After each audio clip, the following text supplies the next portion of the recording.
이제 다 함께 묵도하심으로 6월 21일 주일 예배를 하나님께 드리겠습니다.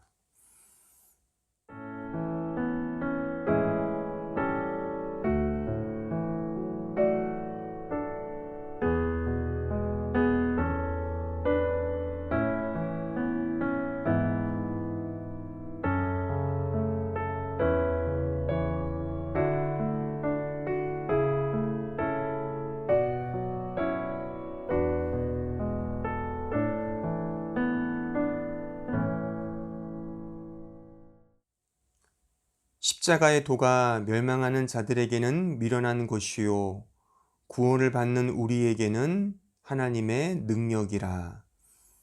은혜로우시고 자비로우신 아버지 하나님 감사합니다. 이 시간 주의 백성들 이 자리에 함께 모여 하나님께 예배로 나아갑니다. 이 예배를 받아주시며 신령과 진리로 예배하는 은혜의 시간으로 인도하여 주옵소서. 예수 그리스도의 이름으로 기도하옵나이다. 아멘. 다 함께 사도신경으로 우리의 신앙을 고백하겠습니다. 나는 전능하신 아버지 하나님 천지의 창조주를 믿습니다. 나는 그의 유일하신 아들 우리 주 예수 그리스도를 믿습니다.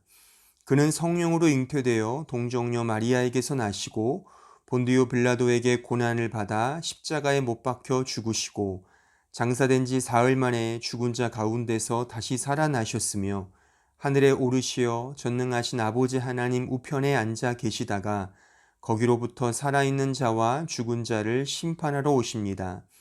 나는 성령을 믿으며 거룩한 공교회와 성도의 교제와 죄를 용서받는 것과 몸의 부활과 영생을 믿습니다. 아멘. 이제 다 함께 찬송가 15장을 함께 찬송하시겠습니다.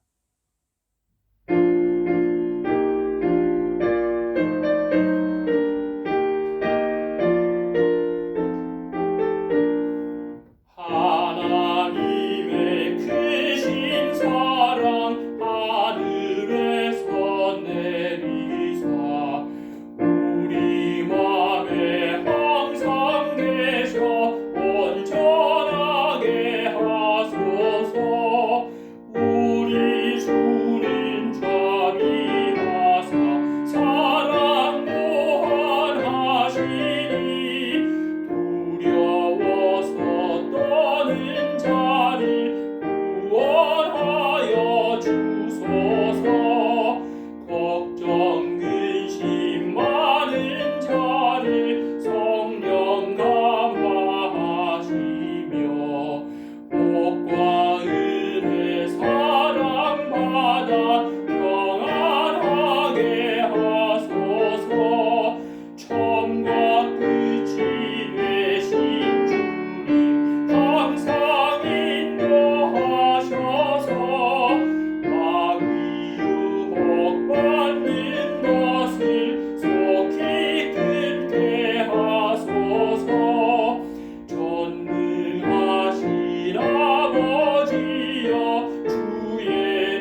살리셔서 오늘도 역사하시는 아버지 하나님, 오늘도 귀한 주일을 허락하여 주셔서 이렇게 예배할 수 있음에 감사드립니다. 각 사람의 마음을 아시는 주님 앞에 우리의 죄를 고백합니다. 입으로는 주님의 몸된 자녀가 되겠다고 고백하지만 여전히 죽지 않고 살아있는 우리의 이기심과 교만으로 인해 하나님의 마음을 아프게 하고 주의를 힘들게 하는 부분이 있사오니 용서하여 주시옵소서. 사랑으로 우리의 허물을 덮으시고 주 안에서 온전케 하실 것을 소망하게 하옵소서. 주님, 우리 한마음 교회를 위해 기도합니다. 코로나19로 인해 긴 시간 동안 함께 모여 예배드리지 못하고 있습니다. 코로나로 인해 힘든 시간을 보내고 있는 성도들의 마음을 위로해 주시고 이럴 때일수록 더 의식적으로 주님을 찾고 예배하고 기도하는 우리 성도들 되게 하여 주시옵소서. 또 코로나 종식을 위해 애쓰고 있는 의료진들과 모든 관련자들에게 지혜를 주시고 돕는 손길을 허락하여 주옵소서. 말씀 전하시는 목사님과 또 인터넷 예배를 준비하는 모든 손길들 위해 하나님의 은혜로 충만케 하여 주시옵소서. 이 시간 주님 앞에 가난한 심령으로 나아갑니다. 말씀 듣는 가운데 하나님 함께 해주시고 이 말씀이 우리가 한 주간 살아가는 힘이 되게 하여 주옵소서. 말씀이 삶이 되길 원합니다. 하나님 역사하여 주옵소서. 하나님 홀로 영광 받으시길 원하며 우리의 유일한 위로 되시는 예수님 이름으로 기도드립니다. 아멘.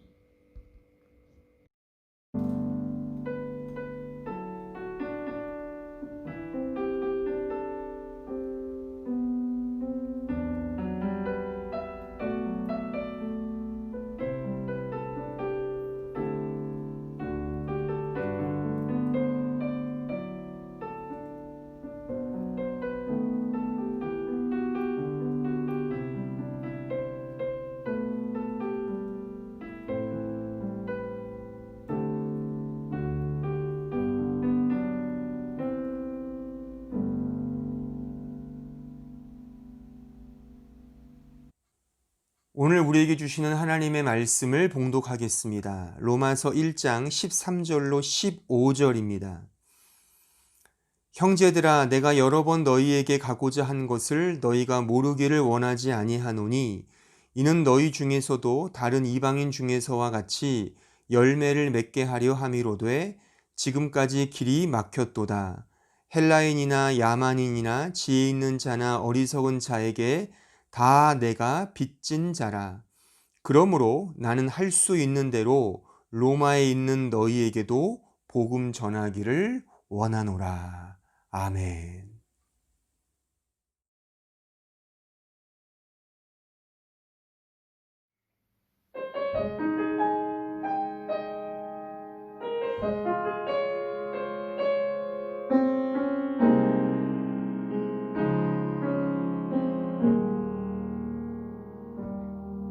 작은 나의 마음 크신 주의 생각 알 수 없고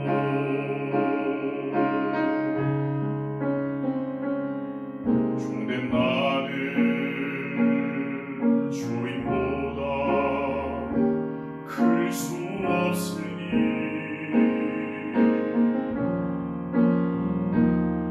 모든 상황 가운데 나의 고백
로마서 강의 13번째 시간입니다. 오늘은 복음, 빚진 자, 그리고 열매라는 제목으로 하나님의 말씀을 증거하겠습니다.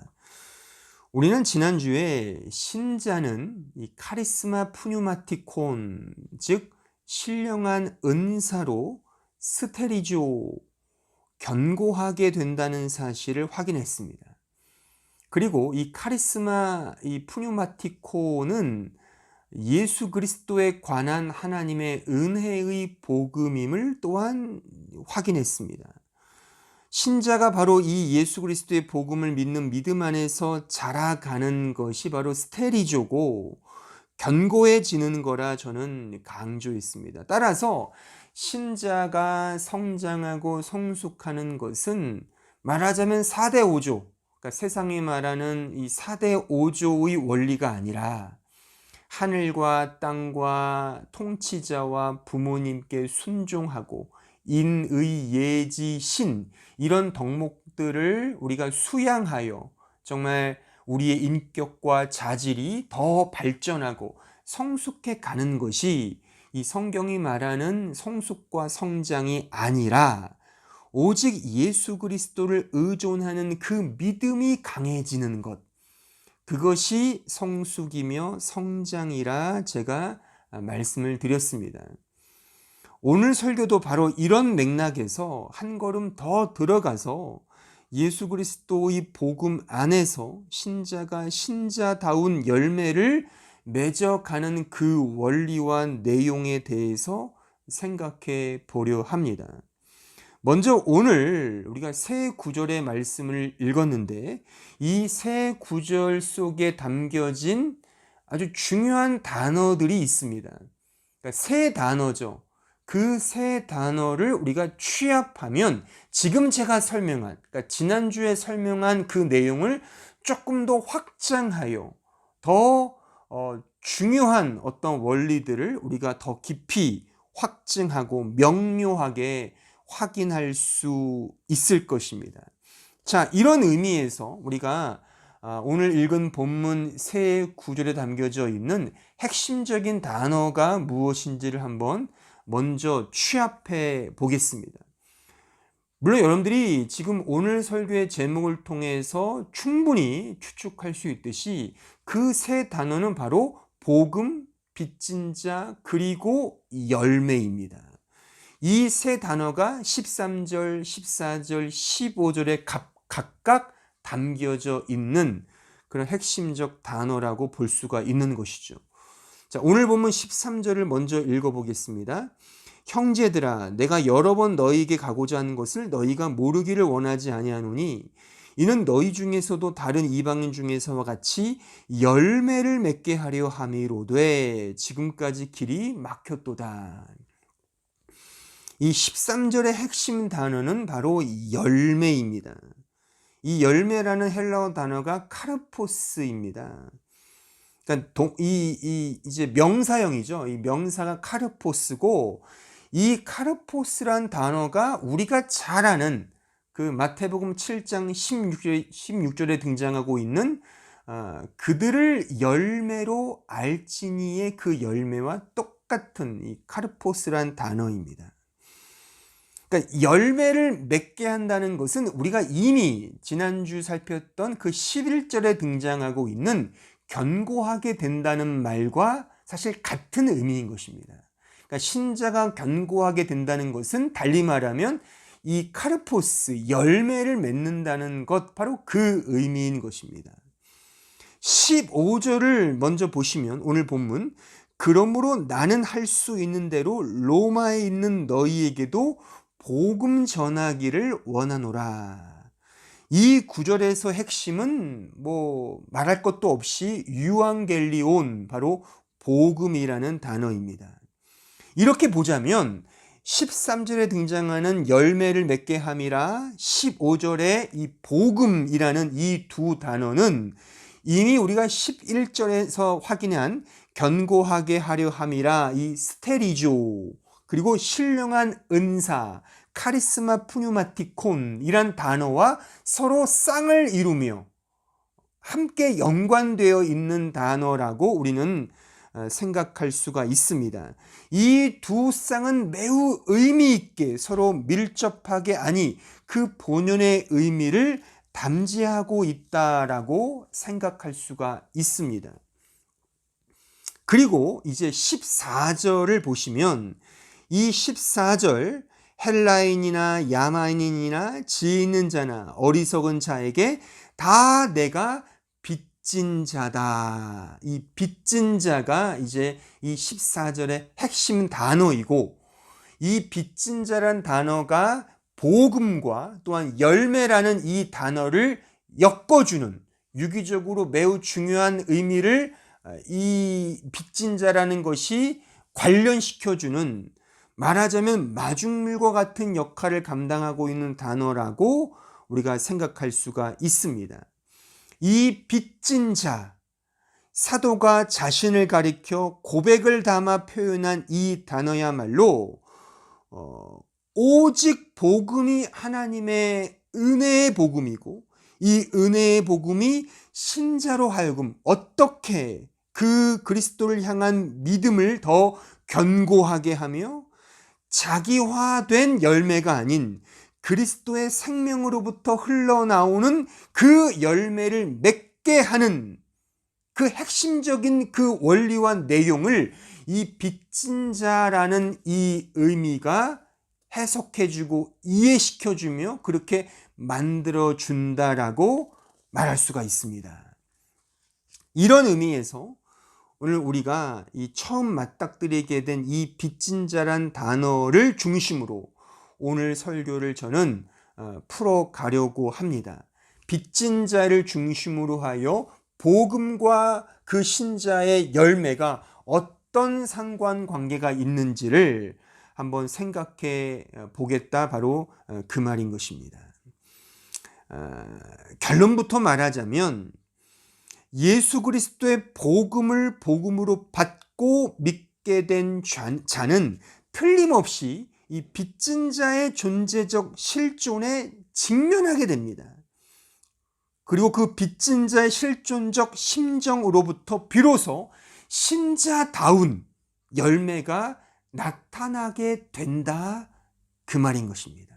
그러니까 이 제가 설명한 이 부분을 이제 하나하나 좀 더 깊이 있게 제가 설명해 드리겠습니다. 자, 그럼 좀 더 구체적으로 이렇게 한번 생각을 해 보도록 하겠습니다. 먼저 복음과 빚진 자의 관계입니다. 이런 질문을 먼저 던질 수 있을 것입니다.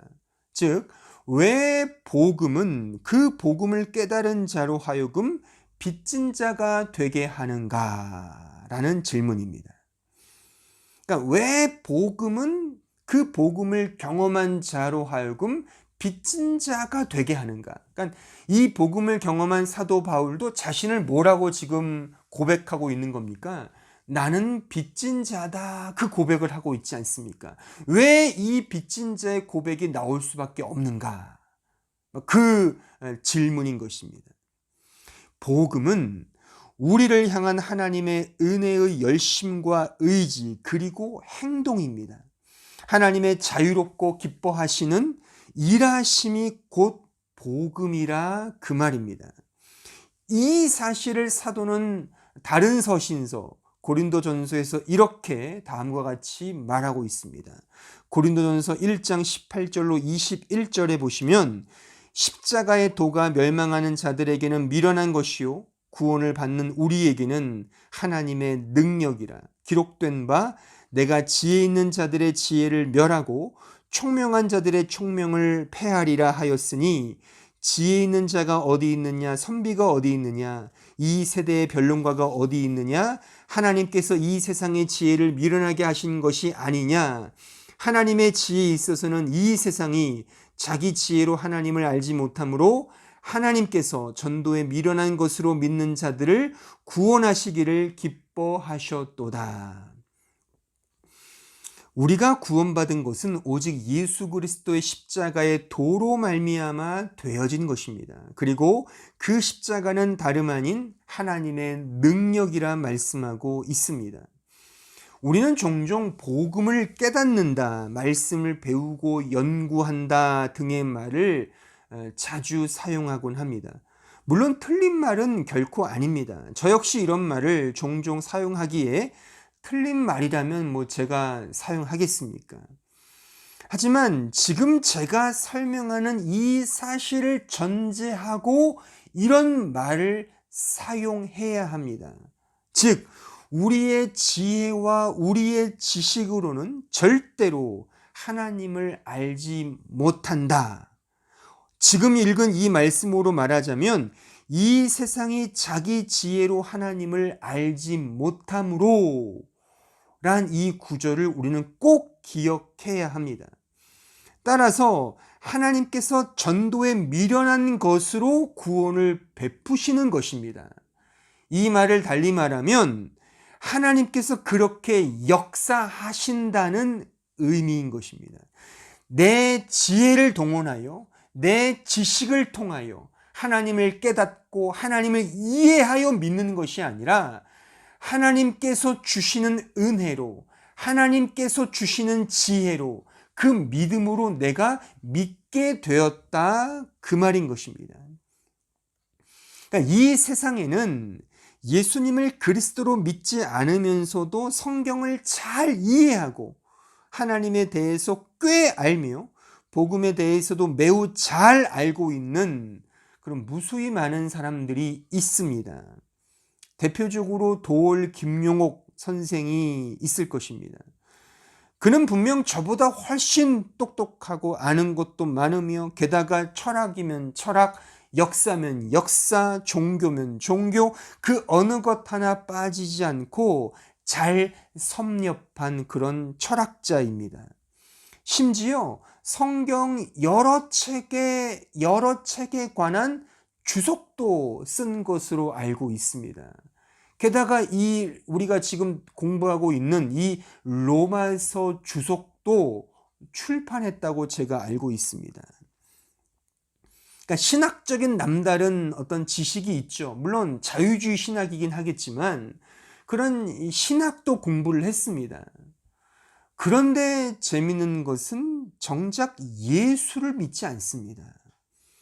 그러니까 세상적으로는 탁월한 지혜와 지식을 갖추었을지 모르지만 그 지식과 지혜로는 예수 그리스도를 믿을 수 없다 그 말입니다. 그러니까 예수를 구주로 믿는 것은 인간에게 없습니다. 인간의 지혜도 없습니다. 노력과 행위도 아닙니다. 오직 하나님 편에서 주시는 전적인 은혜의 간섭하심, 바로 그것으로만 되어지는 것입니다. 계속해서 고린도전서 2장 12절로 13절을 보십시오. 우리가 세상의 영을 받지 아니하고 오직 하나님으로부터 온 영을 받았으니 이는 우리로 하여금 하나님께서 우리에게 은혜로 주신 것들을 알게 하려 하심이라. 우리가 이것을 말하거니와 사람의 지혜가 가르친 말로 아니하고 오직 성령께서 가르치신 것으로 하니 영적인 일은 영적인 것으로 분별하느니라. 자, 보십시오. 신자가 신자 되는 것은 세상의 영으로 되는 것이 아닙니다. 오직 하나님으로부터 온 영으로 말미암아 되는 것입니다. 그래서 영적인 일은 영적인 것으로 분별하는 것입니다. 영적인 것은 타락한 인간에게는 없습니다. 하나님께서 우리에게 다시금 주셔야 하는 은혜에 속한 거라 그 말입니다. 그래서 복음은 하나님의 은혜의 일하심, 하나님의 은혜의 역사라 말하는 것입니다. 그래서 신자에게는 자랑이 없는 것입니다. 왜냐하면 내가 나의 구원에 그 어느 것 하나라도 보태거나 첨부하거나 협력한 것이 전무하기 때문입니다. 오롯이 하나님의 은혜로만 되어진 것입니다. 예수 그리스도의 십자가 공로로만 그 놀랍고 영원한 구원을 얻게 된 것입니다. 그래서 신자는 빚진 자다 그 말인 것입니다. 오늘 본문 14절에 등장한 이 빚진 자라는 이 단어, 이 빚진 자의 헬라어 단어가 오페일레테스입니다.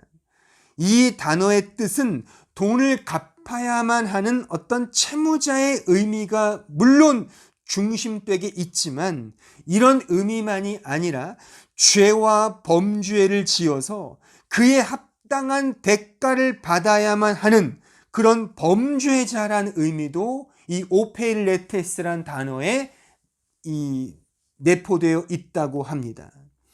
그러니까 오늘 본문에 사용된 이 빚진 자, 이 오페일레테스, 이 의미를 좀 더 분명하게 우리가 알고 이해하기 위해서 주께서 말씀하신 그 비유의 이야기를 좀 읽고 생각해 보면 큰 도움이 될 것이라 생각합니다.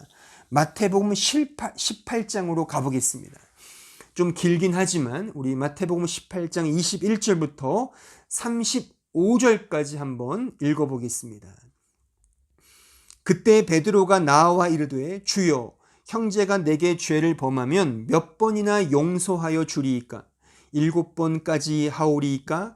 예수께서 이르시되 내게 이르노니 7번뿐 아니라 7번을 70번까지라도 할지니라. 그러므로 천국은 그 종들과 결산하려 하던 어떤 임금과 같으니 결산할 때에 10,000달란트 빚진 자 하나를 데려오매 갚을 것이 없는지라. 주인이 명하여 그 몸과 아내와 자식들과 모든 소유를 다 팔아 갚게 하라 하니 그 종이 엎드려 절하며 이르되 내게 갚으소서, 다 갚으리이다 하거늘 그 종의 주인이 불쌍히 여겨 놓아 보내며 그 빚을 탕감하여 주었더니 그 종이 나가서 자기에게 100데나리온 빚진 동료 한 사람을 만나 붙들어 목을 잡고 이르되 빚을 갚으라 하매 그 동료가 엎드려 간구하여 이르되 나에게 참아 주소서, 갚으리이다 하되 허락하지 아니하고 이에 가서 그가 빚을 갚도록 옥에 가두거늘 그 동료들이 그것을 보고 몹시 딱하게 여겨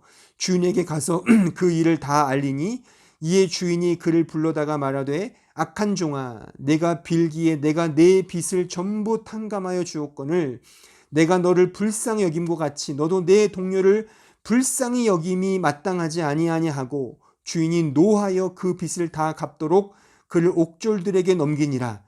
너희가 각각 마음으로부터 형제를 용서하지 아니하면 나의 하늘 아버지께서도 너희에게 이와 같이 하시리라. 지금 읽은 이 이야기는 예수께서 베드로의 질문에 답을 하시면서 꺼내신 비유의 말씀입니다. 특히 여기에 쓰인 24절에 빚진 자라고 쓴 이 단어가 우리가 오늘 읽은 이 본문, 이 빚진 자, 이 오페일레테스와 동일한 단어입니다. 그리고 28절에 쓰인 빚진 동료 역시 이 동일한 이 오페일레테스 단어의 동사형이 쓰였습니다. 따라서 우리는 이 비유의 이야기를 통해서 이 복음 안에서 빚진 자의 의미가 무엇인지를 보다 좀 더 깊이 있게 생각해 볼 수 있습니다. 지금 이 비유의 이야기에 등장하고 있는 10,000달란트와 100데나리온의 차이는 어마어마한 차이입니다. 제가 예전에 이 마태복음 강해를 설교하면서 한번 제가 설명해 드렸는데, 사실 10,000달란트와 100데나리온의 차이는 이 수치상의 어떤 이 가치상의 의미, 그러니까 수치상의 가치를 말하는 게 아니라 정말 헤아릴 수 없는 그런 차이를, 그런 가치의 차이를 말한다, 그렇게 보시면 정확합니다. 사실 이 데나리온이라는 것은, 그러니까 한 데나리온은 성인이 하루에 일하여 받는 일품삯을 의미합니다. 그래서 오늘날로 환산하면 대충 10만 원에 해당하죠. 그러니까 이 100데나리온이면 1,000만 원 정도가 되는 것입니다. 하지만 이 달란트의 가치는 이게 형언할 수 없을 정도의 가치입니다. 그러니까 수치상으로만 먼저 보자면 이 데나리온보다 6,000배가 높은 그런 가치로 매겨집니다. 그러니까 1만 달란트는 수치상으로 숫자적으로만 보면 600억 원이 되는 것이죠. 하지만 다른 어떤 기록에 의하면 한 달란트가 10억의 가치가 있다고 합니다. 그러니까 1만 달란트는 무려 10조가 되는 것이죠. 사실 이 금액은 우리의 사실 우리의 피부로 와닿지가 않는 그런 정도의 이 어마어마한 가치라고 볼 수가 있습니다. 헤아릴 수 없이 많은 양의 돈, 그리고 100데나리온은 어느 정도 우리가 이렇게 주거니 받거니 할 수 있는 정도의 금액, 그렇게 비교를 하고 있는 것이 1만 달란트와 100데나리온의 이 내용인 것입니다. 그러니까 하나님의 은혜로 예수를 믿고 구원을 얻게 되었다는 것은 바로 이와 같다는 것입니다. 마치 1만 달란트의 빛으로부터 탕감받은 것과 같다 말입니다. 헤아릴 수 없는 죄로부터 해방되고 셀 수 없는 죄악으로부터 구원받은 자가 바로 신자다, 그 말인 것입니다. 그래서 신자는 이 노래를 언제나 읊조리고 말할 수밖에 없는 것이죠. 하늘을 두루마리 삼고 바다를 먹물 삼아도 그 크신 하나님의 사랑과 은혜를 다 기록할 수 없네 라고 말입니다. 한번 상상해 보십시오.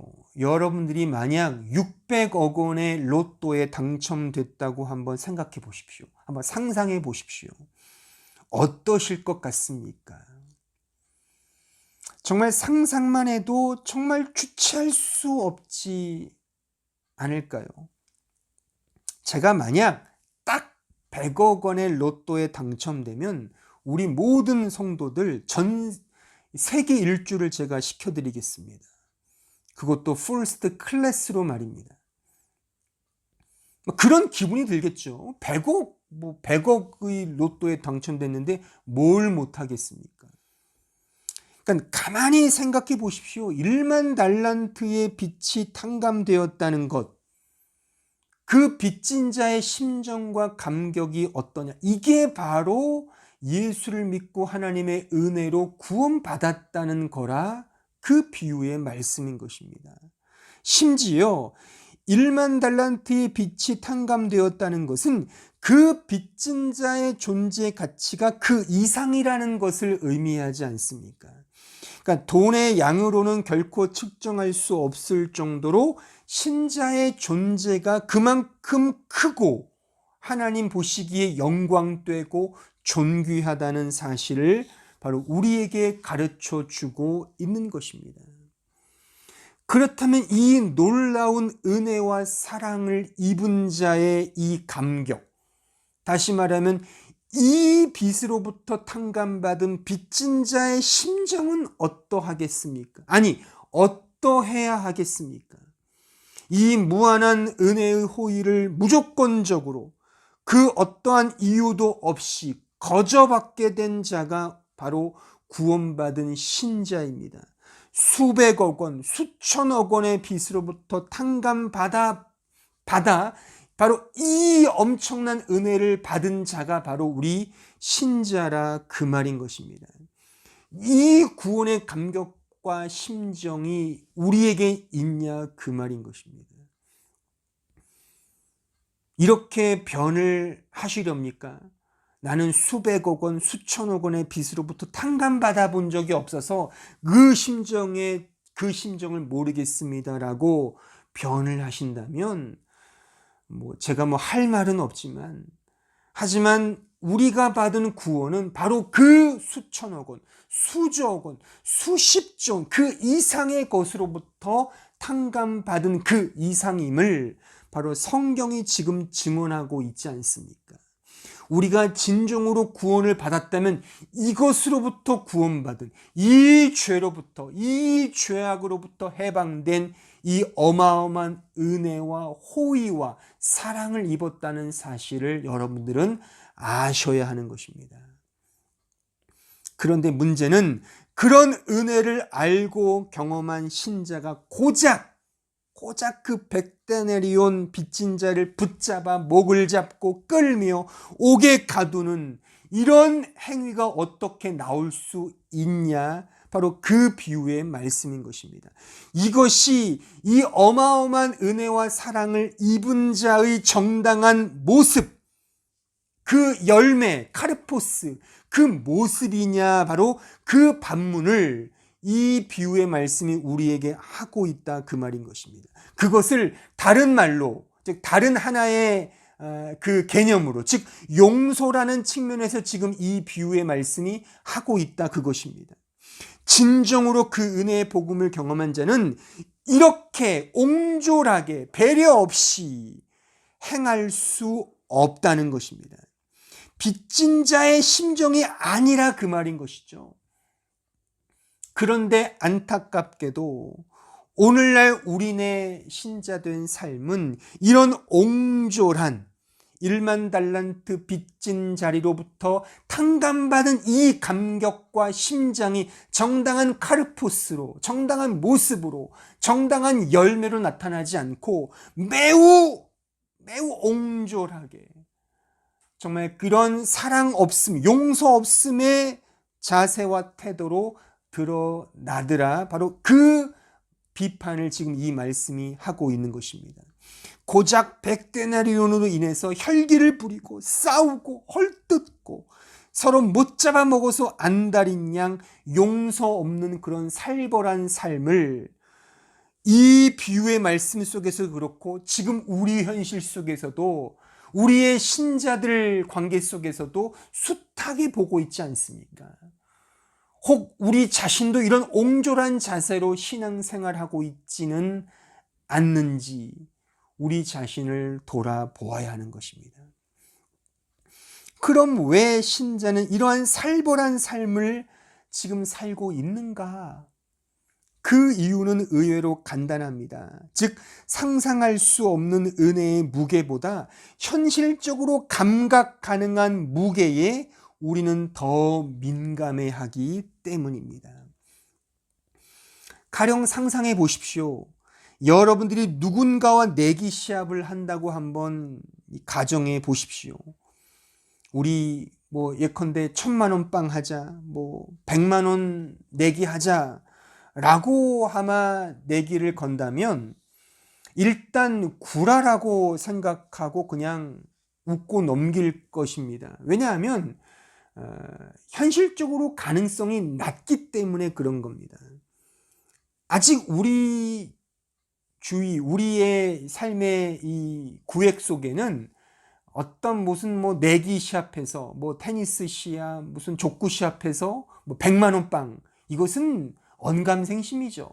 그럴 수가 거의 없죠. 거의 집을 나와야 할 판이니까 지면 거의 불가능한 내기라고 볼 수 있지만 10,000원 빵, 조금 더 잡아서 100,000원 내기 하면 어느 정도 우리 현실 속에서 주거니 받거니 할 수 있는 사용 구획에 속하기 때문에 악착 같은 마음이 우리의 심중으로부터 아마 흘러나올 것입니다. 이게 현실 가능한 금액이기 때문이죠. 그렇죠? 100만원 빵, 1,000만원 빵이면 이것은 너무 넘어가는, 우리의 상상을 넘어가는 내기의 액수이기 때문에 이게 와닿지가 않는 거죠. 바로 이런 이치라는 겁니다. 보십시오. 하나님이 세상을 이처럼 사랑하사 나를 위해 독생자를 주셨다. 십자가에 나를 위해 달려 죽게 하셨다라고 하면 그 은혜가 얼마나 크고 놀라운지가 사실 감이 안 옵니다. 별로 감흥이 없다, 그 말인 것이죠. 이것이야말로 우주적 구원이며 우리가 정말 헤아릴 수 없는 너무 놀라운 은혜의 내용이기 때문에 내 마음에 와닿지가 않는 것입니다. 그런데 반면에 스시앤 와인에서 20유로짜리 아벤트 에센을 대접받았다. 그러면 너무 감사해서 몸둘 바를 모르게 되는 것이죠. 왜요? 20유로의 가치를 얻어먹었기 때문에 피부로 확 느끼거든요. 그러니까 하나님의 이 우주적 은혜는 현실적이지가 않아요. 우리의 피부로 와닿기에. 그러니까 실제적이지 않죠. 와닿지가 않기 때문에 그냥 별로 그냥 그래요. 날 위해 죽으셨다라고 설교를 듣거나 말씀을 읽으면 날 위해 죽으셨어? 뭐 그렇게 넘어가는 거죠. 그 나를 위해 죽으신 은혜가 현실적 내 배를 채워주지 못하죠. 구미가 당기지 않는 것이죠. 하지만 스시집에 가면 감칠맛 나는 초밥들이 나를 반겨주고 내 위를 든든히 채워주니 이 얼마나 고맙고 감사한 일입니까? 바로 이런 상상할 수 없는 은혜이기 때문에, 그러니까 너무 큰 은혜이기 때문에 이 유한한 인간에게는 와닿지가 않는 거죠. 그러니까 이게 문제라는 것입니다. 그래서 우리는 신자가 되어서 여전히 우리가 앞서 읽었던 고린도전서 1장 21절에 나타나 있는 세상의 자기 지혜로 하나님의 무한하신 은혜를 재단하려고 합니다. 영적이고 하늘에 속한 하나님의 그 무한하신 은혜의 복을 매우 유한한 세상적이고 물질적인 돈의 가치로 환원하여 그것의 속성으로 하나님의 은혜를 재설정하곤 한다, 그 말인 것입니다. 그래서 영락없이 초라하고 가난한 신앙의 삶을 영위하게 되는 것입니다. 자신의 영적인 상태가 피골이 상접할 정도로 앙상해져 가고 있음에도 불구하고 세상적으로 잘 먹고 잘 살면 내 신앙이 좋은 줄 착각한다, 그 말인 것입니다. 무사태평한 이 시기 속에 샬롬을 외치며 매우 고상한 신앙생활을 하고 있다고 그렇게 착각하고 있다는 것이죠. 반면에 내가 하나님과 관계가 아무리 좋아도 세상적으로 실패하면 또 이건 뭐지? 이건 무슨 좋아지라고 하나님을 또 원망하고 이 디프레션, 이 실패의 나락으로 떨어지게 된다. 바로 그 말인 것입니다. 여러분들은 진정 1만 달란트 빚진 자의 그 심정이 바로 내가 구원받은 이 구원의 심정, 이런 의미로 받고 계십니까? 여러분들은 얼마나 그 심정을 인지하고 있느냐? 바로 그 질문인 것입니다. 이 빚진 자의 심정이 여러분에게 있습니까? 1만 달란트 탕감받은 그 빚진 자의 마음은 분명 은혜를 아는 마음일 것입니다. 1만 달란트란 인간의 노력으로는 결코 갚을 수 없음을 의미합니다. 1만 달란트 이 탕감받은 이 빚진 자가 평생을 그 주인 밑에서 빌어먹고 산들 과연 그 빚을 자신의 힘으로 갚을 수 있겠습니까? 그것을 스스로의 힘으로 갚을 수 있다면 그것은 탕감이 아닐 것입니다. 인간의 힘으로 불가능한 그 액수를 주인 되신 하나님께서 그의 기쁘신 뜻대로 용서하시고 탕감하여 주셨습니다. 이것이 은혜가 아니고 무엇이겠습니까? 복음을 안다는 것은 바로 은혜를 안다는 말과 같습니다. 복음을 경험하고 그 복음을 믿는다는 것은 바로 그 은혜를 경험하고 그 은혜 외에는 다른 어떤 소망이 없음을 인정하는 것입니다. 바로 이 빚진 자의 마음으로부터, 그 심정으로부터 흘러나오는 그 어떤 열의와 그 감격과 그 감사로 이 세상과 역사를 살아가는 그 신자의 태도와 자세가 바로 신자의 정당한 카르포스, 열매라, 바로 그것입니다.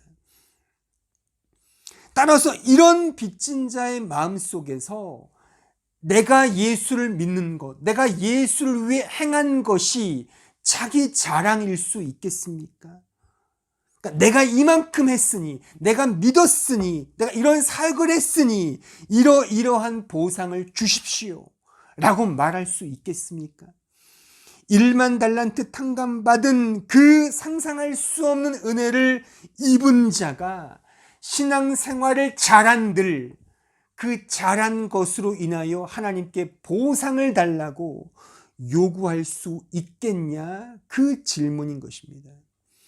그 무한하신 은혜와 사랑의 복음 안에서 탕감받은 신자는 이 세상 속에서 빚진 자의 마음과 태도로 살아가게 되는 것입니다.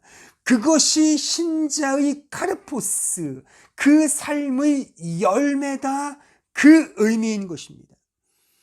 따라서 이 열매는, 그러니까 신자가 살아가는 그 모든 열매는 신자의 훈장도 자랑도 보상을 위한 행함도 아닌 것입니다. 신자가 행하는 그 모든 헌신, 충성, 봉사, 전도, 사역, 목회, 섬김, 사랑, 그 어떠한 것도 신자에게는 자랑이 아닙니다. 오히려 은혜를 아는 자의 빚진 심정만이, 그 마음만이 드러날 뿐인 거죠. 그 드러남이 신자의 열매라 그 말인 것입니다. 이해를 하시겠습니까? 자, 고린도전서 3장 5절로 7절을 한번 보겠습니다. 그런즉 아볼로는 무엇이며 바울은 무엇이냐? 그들은 주께서 각각 주신 대로 너희로 하여금 믿게 한 사역자들이니라. 나는 심었고 아볼로는 물을 주었으되 오직 하나님께서 자라나게 하셨나니 그런즉 심는 이나 물 주는 이는 아무것도 아니로되 오직 자라게 하시는 이는 하나님뿐이니라. 오직 자라게 하시는 이는 하나님뿐이니라 이겁니다. 우리가 일하고 섬기는 모든 것에 우리의 자랑, 인간의 자랑과 인간의 보상은 없다는 말씀인 것입니다. 예전에 저는 학원에서 강사로 일한 적이 있습니다. 그 서울 중랑구와 노원구 등에서 이 고등학교 내신과 수능 영어를 가르쳤습니다. 이 학원 강사의 월급은 천차만별입니다. 이 스타 강사들은 물론 수십억 대의 연봉을 자랑하지만 늘 박봉에 시달리는 그런 강사들이 의외로 많습니다. 특히 이 학원가에서는 이 비율제 5대5의 월급제가 있습니다. 약간의 기본급에 이제 학생 수의 그 등록률에 따라서 월급이 이제 달라지는 것이죠.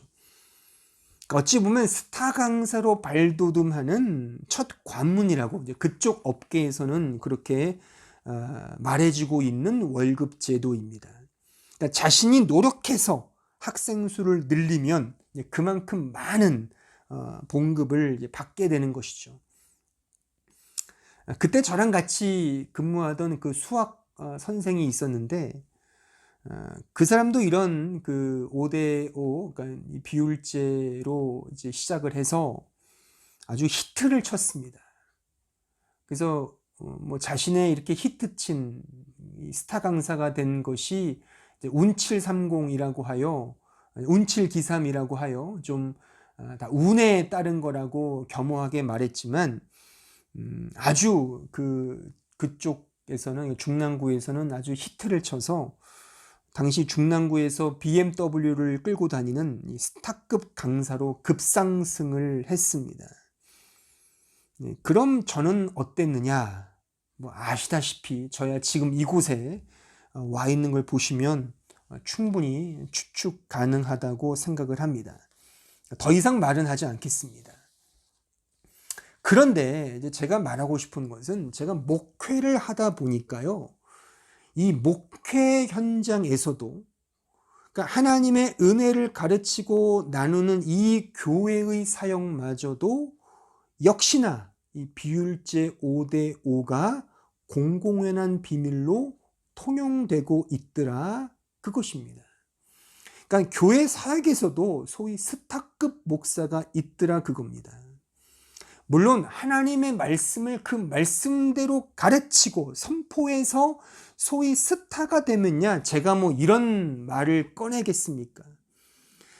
그런데 문제는 그냥 성도를 들었다 놨다 들었다 놨다 웃겼다 울렸다 울렸다 웃겼다 하는 소위 마치 쇼를 하는 곳으로 인기를 얻고 사람들의 입과 귀에 오르내리는 그런 스타 목사들이 이 현대 교회에 보다 많이 우후죽순처럼 이 교회계를 장식하고 있더라 그겁니다. 하지만 혹여나 여러분들이 제가 지금 이런 말을 하고 있는 제가 스타 목사가 아니기 때문에 이렇게 빈정되는 것이 아니냐라고 저를 생각하신다면 정말 저를 띄엄띄엄 보는 것입니다. 저는 정말 이런 의미로 제가 이런 비판의 칼을 들이대는 것이 아니라 진정 이 시대의 교회가 빚진 자의 심정으로 하나님을 위해 하나님을 향해 섬기고 있는가의 그 고민을 한번 해보자 그겁니다. 빚진 자의 심정으로 하나님을 위해 하나님을 향해 섬기고 봉사하고 헌신하고 봉사하며 전도하며 애쓰고 있냐 그겁니다. 어떤 의미의 자기를 높이기 위해 그렇게 애쓰고 섬기고 있지 않냐 이거죠. 세상이야 그럴 수 있죠. 왜요? 세상이야 다 아담 이후에 아담이 되기 위해 왕이 되기 위해 섬기는 거라면 당연한 거겠지만 교회는 그렇지 않아야 하지 않냐 이거죠. 근데 교회의 사역마저도 다 그렇게 되고 있지 않느냐. 그러니까 빚진 자의 심정으로 섬기고 있느냐. 그 고민을 목사로서 또한 이 설교를 듣는 여러분들 입장에서 한번 고민해 보자 하는 것입니다. 근데 지금 읽은 이 고린도서 3장의 말씀에서도 같은 분위기를 읽을 수 있습니다. 그러니까 초대 교회에서도 나는 바울에게, 나는 아볼로에게, 나는 게바에게, 나는 그리스도에게 속한 자라. 이런 말들이 횡행했고 나는 누구누구 파다. 그래서 인간적 공적과 자랑이 난무하고 있음을 우리는 이 고린도전서에서 확인할 수가 있는 것이죠. 이러한 때에 사도 바울은 강조하여 말합니다. 나는 심었고 아볼로는 물을 주었으되 오직 하나님께서만이 자라나게 하신다 라고 말입니다. 하나님의 은혜의 복음을 경험한 자의 그 모든 행위에는 결코 인간적 자랑과 대가를 기대하는 보상의 개념이 전혀 들어있지 않습니다. 왜냐하면 그 은혜의 복음은 빚진 자의 심정을 갖게 하기 때문입니다. 계속해서 고린도전서 3장 10절로 11절을 보십시오. 내게 주신 하나님의 은혜를 따라 보십시오. 내게 주신 하나님의 은혜를 따라 내가 지혜로운 건축자와 같이 터를 닦아두매 다른 이가 그 위에 세우나 그러나 각각 어떻게 그 위에 세울까를 조심할지니라. 이 닦아둔 것 외에 능히 다른 터를 닦아둘 자가 없으니 이 터는 곧 예수 그리스도라. 그러니까 우리가 세우는 그 터가 누구라고요? 뭐라고요? 바로 예수 그리스도라고 말씀하고 있습니다. 내가 일하고 노력하는 건 역시 하나님의 은혜를 따라 행하는 것임을 지금 10절이 말하고 있지 않습니까? 뿐만 아니라 우리가 복음 안에서 살고 행하는 그 모든 행위는 여기 말한 이 행위 에르곤이란 단어입니다. 이 행위는 바로 예수 그리스도의 터 위에 세워진다. 바로 11절에 강조하고 있지 않습니까? 계속해서 고린도전서 3장 12절로 12절을 보십시오. 만일 누구든지 금이나 은이나 보석이나 나무나 풀이나 짚으로 이 터 위에 세우면 각 사람의 공적이 나타날 터인데 그 날이 공적을 밝히리니 이는 불로 나타내고 그 불이 각 사람의 공적이 어떠한 것을 시험할 것임이라. 만일 누구든지 그 위에 세운 공적이 그대로 있으면 상을 받고 누구든지 그 공적이 불타면 해를 받으리니 그러나 자신은 구원을 받되 불 가운데서 받은 것 같으리라. 12절과 15절의 이 말씀은 예수 그리스도의 터 위에 신자가 세우고자 하는 그 어떤 공적, 행위, 이것이 에르곤입니다. 에르곤, 우리의 행위를 말하는 거죠. 바로 이 공적이 하늘로부터 내리는 불에 의해 다 태워진다고 말씀하고 있습니다. 그러면 그 불에 의해 태워지지 않는 공적은 무엇입니까? 인간이 만들어내는 모든 공적은 다 불에 타고 맙니다. 다만 오직 하나님으로부터 주어지는 그 믿음만이 그리스도의 터 위에 견고히 세워진다. 바로 그 말씀인 것입니다.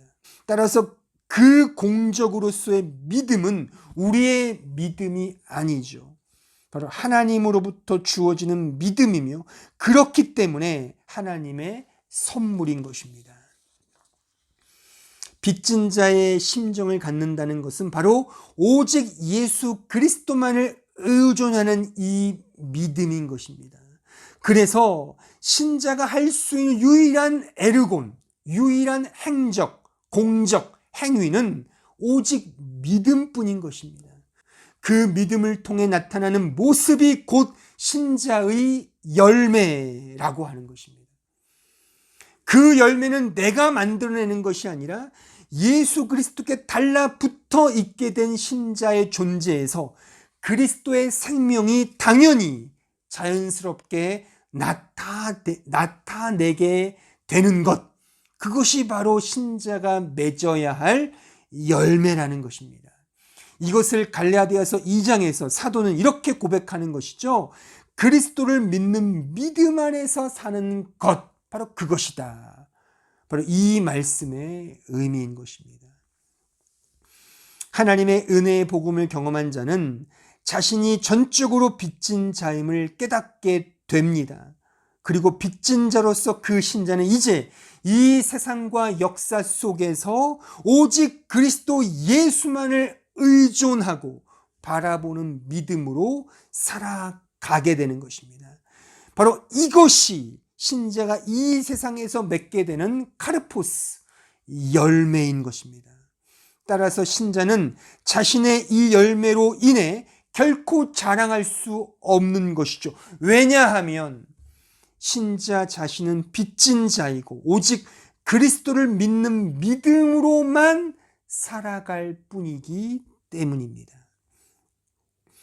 따라서 여러분들이 인간적으로 생각하는 그 모든 신앙의 경력들, 그것은 우리의 열매가 아닌 것입니다.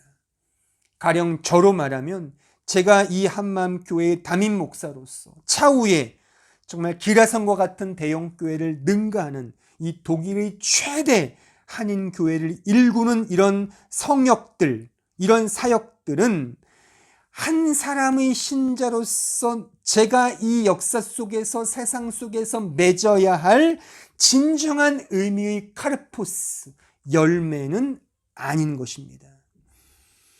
수백 명을 전도하여 전도왕에 등극하는 그런 공적들 역시 우리가 맺어야 할 본질적 카르포스, 열매는 아닙니다. 기도에서 금리발을 만들고 이적과 기적을 행했던 그 수많은 거룩한 위용들 역시 신자가 맺어야 할 본질적 카르포스, 열매는 아닌 것입니다. 신자가 맺어야 할 이 역사 속에서, 이 세상 속에서 신자로 살아가는 참된 신자가 오직 맺어야 할 본질적 카르포스, 열매는 예수 그리스도를 믿는 것입니다. 예수 그리스도를 믿는 그 믿음만이 신자의 본질적 카르포스인 것입니다. 여러분들이 신자로서 그리스도를 향한 믿음 외에 다른 인간적 수단과 방식으로 행했던 그 모든 것들은 결국 불로 인하여 소실되고 타버리고 말 것입니다.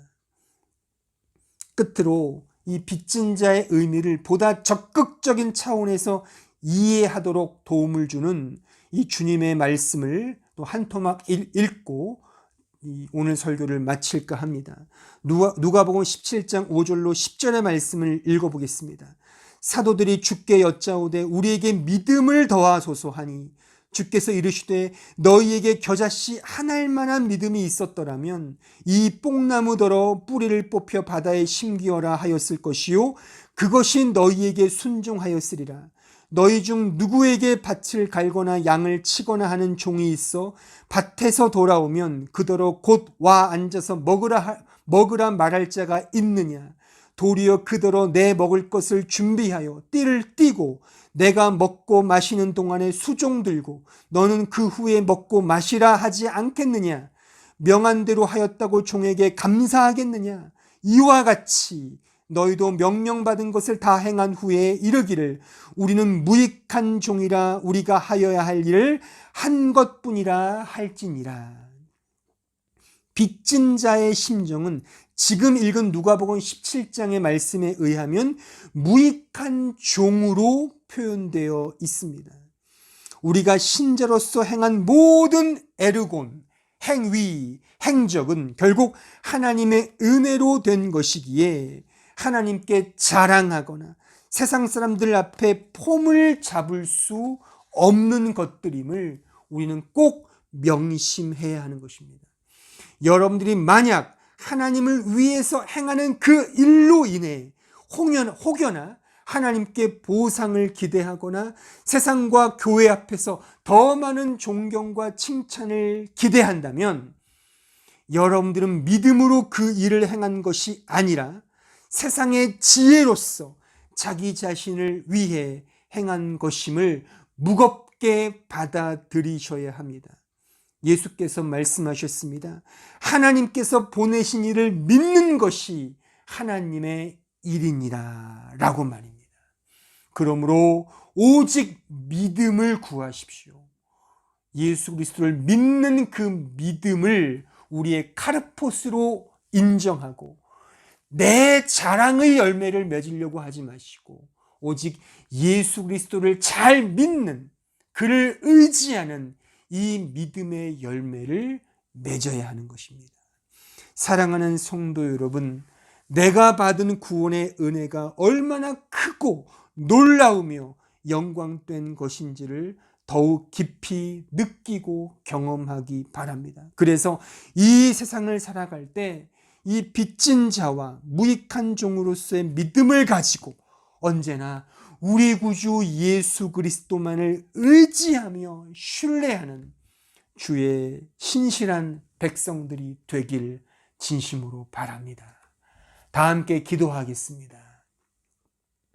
오늘 말씀을 생각하면서 우리는 과연 빚진 자로서 그리스도를 향한 믿음의 열매를 맺고 있는가? 내 자랑과 내 열심과 나를 위한 내 영광을 위한 열매로 점철된 삶을 살고 있지는 않은가? 나 자신을 회개하며 복음을 경험한 자로서 그 무한한 은혜를 그 1만 달란트 이상의 그 은혜를 경험한 자로서 더 겸손하게 더 주님만을 의존하고 의지하는 그 믿음으로 나아가는 참된 신자가 되게 해달라고 다 같이 함께 합심하여 통성으로 기도하겠습니다. 은혜로우시고 자비하신 주님, 저희들을 불쌍히 여겨주옵소서. 저희들을 불쌍히 여겨주시고 우리 주 예수 그리스도를 믿는 믿음 안에서 오직 주님만을 바라보며 신뢰하며 내 영광이 아닌 내 열망이 아닌 내 열심이 아닌 내 영광이 아닌 오직 주님을 의지하는 주님의 영광만을 바라보며 나아가는 그런 참된 빚진 자의 심정을 갖는 그런 참된 신자가 되게 하여 주셔서 이 세상에서 진정한 열매를 맺도록 역사하여 주옵소서. 이제 다 함께 찬송가 216장을 찬송하시겠습니다.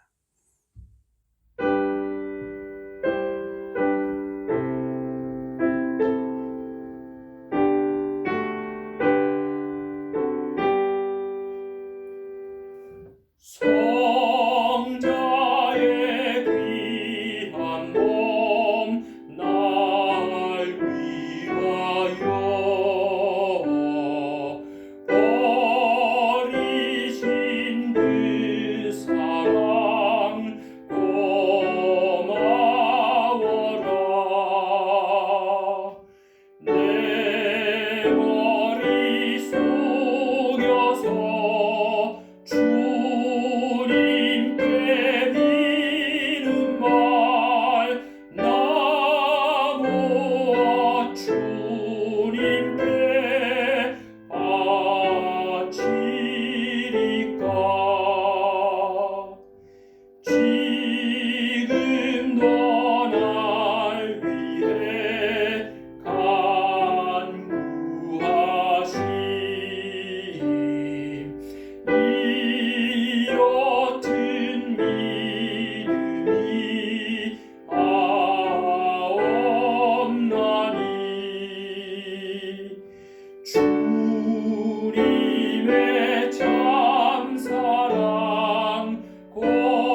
다 함께 기도하겠습니다. 우리 구주 예수 그리스도의 은혜와 하나님 아버지의 그 크신 사랑과 성령 하나님의 교통하심이 은혜의 빚진 심정을 가지고 우리 주 예수 그리스도만을 의지하며 신뢰하며 바라보고자 소원하는 사랑하는 주의 백성들 머리 위에 이제로부터 영원토록 함께 있을지어다. 아멘.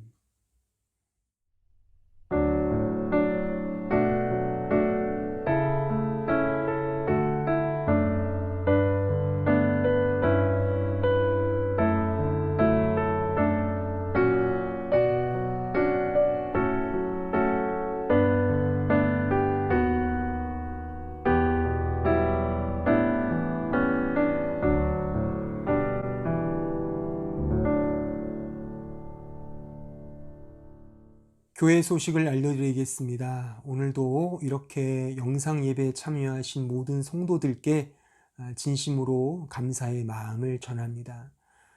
다들 힘들고 어려우시리라 생각을 합니다. 그러나 우리는 하나님을 믿는 신자들입니다. 세상의 관점과 시각으로 보면 더 힘들어집니다. 하나님의 시각, 하나님의 관점으로 이 상황과 환경을 좀 보시면 어떨까요? 그러면 나에게 주신 어떤 메시지, 나에게 주신 어떤 의미가 분명히 있을 것입니다. 그러므로 신앙적으로 더 많이 성찰하시고 자기 자신을 돌아보는 그런 은혜의 시간이 되기를 진심으로 바랍니다. 다들 현장 예배에 대한 그런 소망과 기대감이 있을 것입니다. 현장 예배 일정이 정해지면 공지하겠습니다. 계속해서 공지사항을 참고해 주시면 감사하겠습니다. 또한 이 코로나 바이러스의 종식을 위해서 계속해서 기도해 주시고 또한 주의 몸된 이 한마음교회를 위해서도 계속해서 기도해 주시기를 당부드립니다. 다음 주 회중기도 순서 보시고 또한 잘 준비해 주시기를 바랍니다. 한 주간도 주 안에서 승리하시고 더 강건하시며 주의 은혜와 평강이 각자와 각 가정에 더 풍성히 임하길 진심으로 바랍니다. 감사합니다.